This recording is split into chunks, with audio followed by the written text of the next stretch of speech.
Okay, this is day one of my dad, Robert's time with UHC. He was transferred from Aetna to UHC, and what we're looking at is the empty state, 0 healthcare visits, day one. Day two actually is January 2nd. And we're going to talk about 3 micro UX improvements that UHC could make to improve my dad's health outcomes and probably a majority or a lot of their users' health outcomes, their members. And then we'll talk about 1 macro observations about how this homepage is designed. Okay, we'll start with the macro observation of the homepage. So the observation here is that this is a backward-looking homepage. You think about my recent claims, my account spending. These are things that happened in the past and likely are reasonable for UHC, United Healthcare, to make accessible to me. It's probably one of their top support issues is what's my deductible? How far along am I? And wow, like they've made it super easy for me to do this. And yet it's about 70% of the homepage. They're not actually focused on the action that I would take when logged in, especially for the type of user that my dad is, which is a new one. He doesn't have any past behavior, but the actions he would take are likely, am I covered? Are my prescriptions covered? Are my doctors covered? Because he just was changed from healthcare. But in general, that's a general question that people in the healthcare system are asking their insurance companies is, am I covered?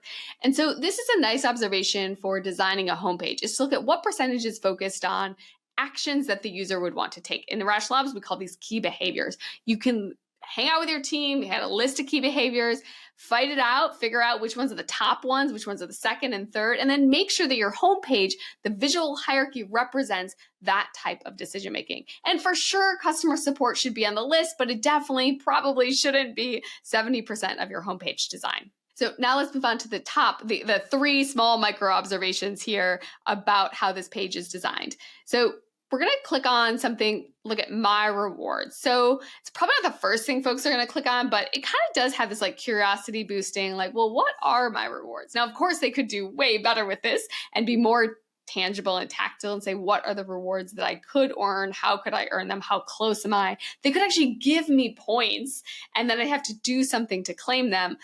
But let's click and see where we're at right now. Okay, and we just got a login wall. So it seems like these 2 teams just aren't talking. The Rally folks just want you to log in. They're like, great, we got a user, check, let's get them to log in. And UHC, you're saying, view my rewards. Well, like, what are my rewards? This is the problem of cost and benefit of barriers and benefits. In Rational Labs, we basically say if the barriers are too high, people aren't going to take the action.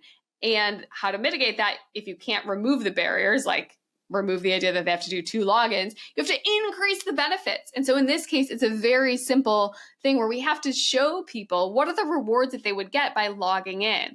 So tell me up front the rewards before you make me do a big barrier like logging in. Okay, so that's observation 1. I'm assuming that these rewards, by the way, are going to help with consumers' health outcomes because they're going to motivate me potentially to do these kind of good health behaviors. Okay. So observation number 2 is that let's say I actually do want to like find some care provider here. We'll go to a medical specialty and we'll do kind of a basic search for, let's say I want a cardiologist. Great. Now there's probably 2 types of use cases here. Either I have no idea what cardiologist I want, or I already have one in mind and I'm coming to search for it. Let's go with the first thing is we're just kind of seeing like what cardiologist I could have that is covered. By the way, I've changed this location a couple times. It's not sticky. We'll have to change it again. Update location. Here we go. So this is basically a view of 209 in-network providers. Oh my gosh.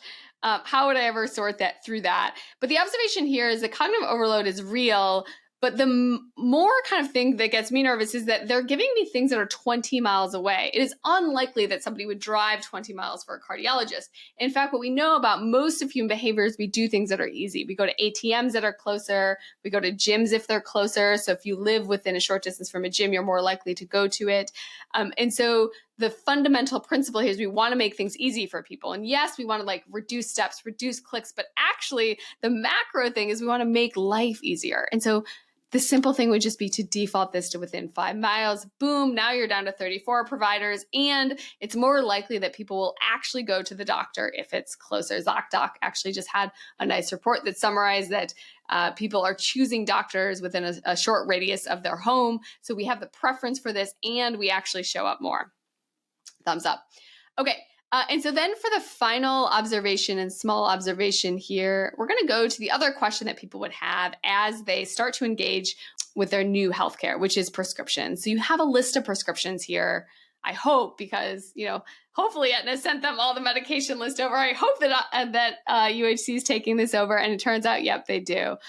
But the sad thing here is that it says eligible for home delivery. So obviously my dad was set up on home delivery for other things.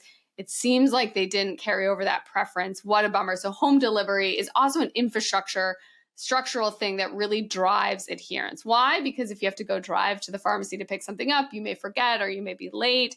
And so home delivery makes it automatic. By the way, this is why, Amazon's pushing subscriptions on us, is they know that if we subscribe and it's set and forget, and same with medicine. And so what a bummer that these preferences weren't saved and that I would have to manually set up all of them. And by the way, not only that, but manually set up, not just say, do all of them for home delivery. I have to go into each pill and set that up. And so we've kind of added work, added a tax, and kind of in general, we should be really worried about this because this is not an unheard of use case where you go from one employer to another and you're changing either plans or healthcare providers. And so the idea that we're not saving home delivery preferences when home delivery is arguably, except for injectables, one of the biggest things that we can do for adherence in the US is pretty sad.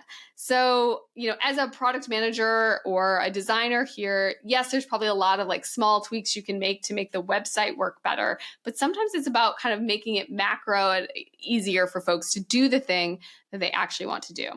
And so I would say in general, the theme in healthcare, which I'm seeing at United, is a focus on kind of barriers and costs versus benefits. Our healthcare system actually is pretty good in the fact that we get some free video visits. We get included as some mental health visits. Whoa, those are free visits. Those are benefits. And yet a lot of times we're focused on the cost.